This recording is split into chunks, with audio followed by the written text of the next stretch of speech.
Hey everybody, welcome back to Whiskey Central. If you're new here, my name is Shayla, and today I'm reviewing Russell's Reserve 10-year-old bourbon. So I've got a little bit of history for you today, but if you want to skip around to other parts of the video, there's timestamps in the description box below. And if you enjoy whiskey reviews, make sure to hit the subscribe button so you don't miss out on any new videos. So Russell's Reserve was originally released in 2001 as a limited edition 10-year-old at the company's classic 101 proof. It's now been replaced by this now core range Russell's Reserve. Sadly, it dropped down to 90 proof in 2005. So Wild Turkey is a pretty intriguing company. When you have other distilleries that have 5 different yeast strains, 6 different mash bills, Wild Turkey doesn't need all that. They've got 1 bourbon mash bill, 1 rye mash bill, they use 1 strain of yeast, they put their whiskey in the barrel at 115 proof, they char the barrel to the same level no matter what whiskey it's being made for. Really, everything's the same except for where the barrel is located at the distillery and how long the whiskey is going to stay in the barrel. Alright, so let's get into the details of this whiskey. This bottle will run you about $35. It's owned by the Italian group Campari, who bought it for a cool $575 million back in 2009, and it's located in Lawrenceburg, Kentucky. It's aged for 10 years, it's 45% ABV, and the mash bill is 75% corn, 13% rye, and 12% malted barley, and it's distilled in a 52-foot column still. It's aged in deep level 4 charred barrels, it's non-colored, and like all of the Russell's Reserve brand, it's non-chill filtered. Alright, well, I'm going to pour a dram of this, let it sit for about 10 minutes, and I'll be right back.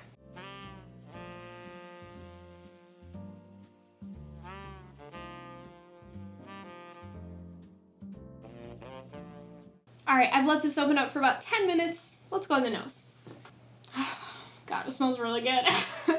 So, first thing I get is oak, and then I get that kind of wild turkey funk, whatever you want to call it, like a mustiness kind of thing going on. And then I get a little bit of nuttiness, not like Jim Beam level nuttiness, but just kind of a hint. And then fruit-wise, I get cherry, which I've been noticing I'm getting on a lot of wild turkey stuff lately. But I get a little bit of cherry, kind of darker red fruits, and actually I get a little bit of banana, which sounds kind of weird, but getting a little banana. And then that kind of rye spice comes in. There's not very much rye in this, but a little bit of rye spice, kind of fennel direction is where this one's going.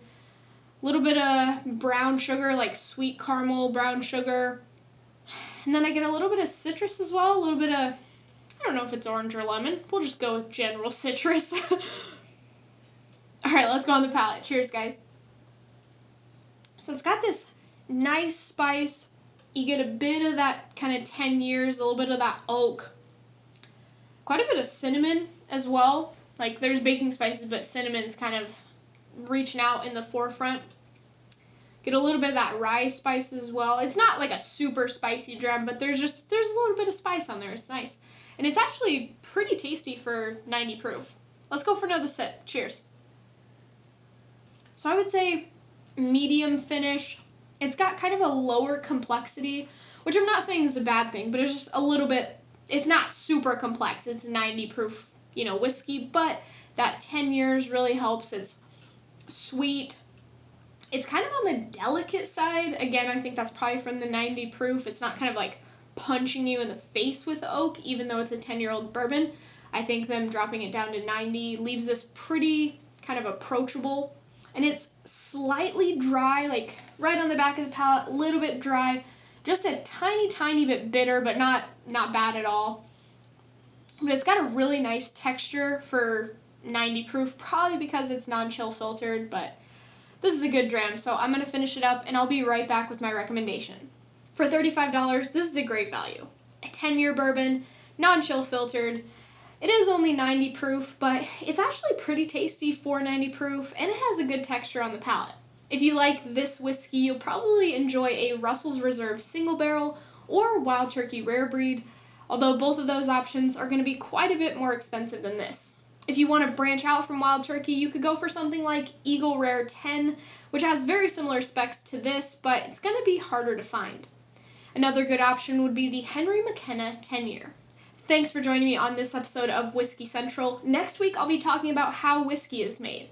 So if you don't want to miss out, make sure to hit the subscribe button and turn on notifications. I hope you enjoyed this review. If you did, leave it a like. Thanks for watching, and I'll see you next week. Forgot to let it open up. I'm gonna have to sit here for 10 minutes now.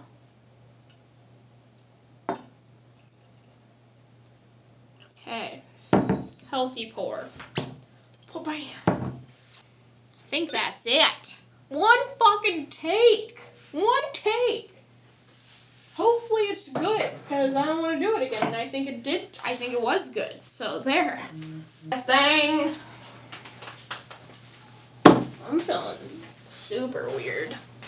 I'll be I'm so used to saying next week I'll be reviewing. Fuck. Alright, so let's get into the details of this whiskey. Fuck. Boom, motherfucker. We're done. Yeah. Yeah, it's kind of a bummer that this is 90 proof, but I think it makes sense. It's a $35 bottle, and if you make it 101 proof, like Wild Turkey 101, which is like $20 or something like that, this is not going to be $35, you know? It's a good entry kind of bourbon. It's a good aged bourbon. And hey, if they got to put it at 90 proof, they got to put it at 90 proof. And I'm happy that it's $35, you know? I wouldn't want it to be more expensive. I just want more proof for the same amount of money, which is not fair. So